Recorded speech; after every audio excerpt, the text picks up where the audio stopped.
গরমের মধ্যে ছেলেপেলেরা খুব অস্থির, এই কারণে দেখেন কি করতেছে। এটা হলো শেখ রাসেল পার্ক, নারায়ণগঞ্জ শহর।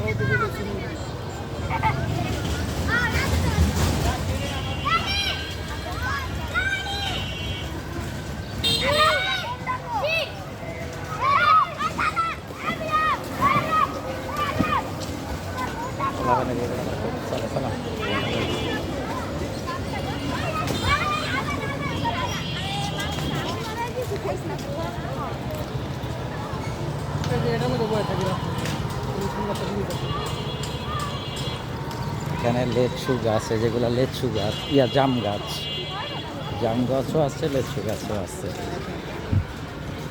আর এমনি দেখতে খুব অন্যরকম পরিবেশ। এই পার্কটি খুবই সৌন্দর্য বৃদ্ধি হয়েছে গাছের কারণে। মানে পার্ক চতুর্দিকে এলাকা, চতুর্পাড়ে কিন্তু গাছ, খুব সুন্দর সুন্দর। দেখি এখানে নামি, এখানে খুব একটা ভালো একটা পরিবেশ। এই যে লেক, অনেক বড় লেক।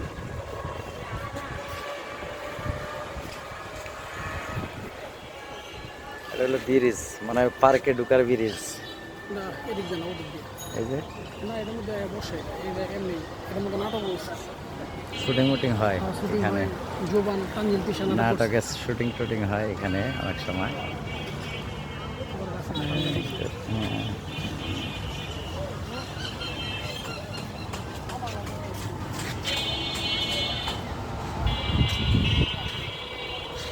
তারপর ওই যে নদীর আপনারা একটু দেখাই আমি। এই যে এটা হলো গিয়ে রেস্টুরেন্ট। এই যে একদম লেকের মাঝখানে জুম করে দেখালাম আপনাদেরকে। আর ওই দিক দিয়ে আবার গোসল টোসল করে অনেকে আসলে।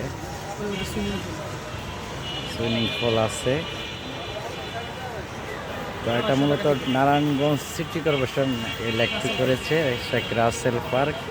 আর এখানে টিকিট লাগে 250 টাকা সুইমিং পুলে যারা গোসল করবে আর কি। আর যারা পার্কের জন্য ঘোরাফেরা করবে এটা কোনো টাকা লাগে না, খালি সুইমিং পুলে যারা গোসল করবে শুধু তাদের জন্যেই মূলত টাকাটা লাগবে। এমনি আসলে চতুর্দিকে দেখতে খুবই সৌন্দর্য। আবার একটা মসজিদ আছে পাশে, ডিএটি মসজিদ বলা হয় এটাকে। এই যে আপনাদেরকে আমি জুম করে দেখালাম মিনারটা। এই যে নারায়ণগঞ্জ টোকিও প্লাজার সাথে এই যে মিনার। তার মানে এখানে একটা দৃশ্যটা খুব ব্যতিক্রম। আপনারা যারা ঘুরতে আসবেন বিশেষ করে বিকালে আসলে বেশি ভালো হয়। আমি তো আজকে বিশেষ কাজে আসছি, ওই কারণে আসলে লেকের চতুর্দিকে একটু ঘুরলাম। আবার চেষ্টা করলাম যে দর্শকরা যেন একটি ভিডিও উপভোগ করতে পারে, এই কারণে এটা দেখেছি।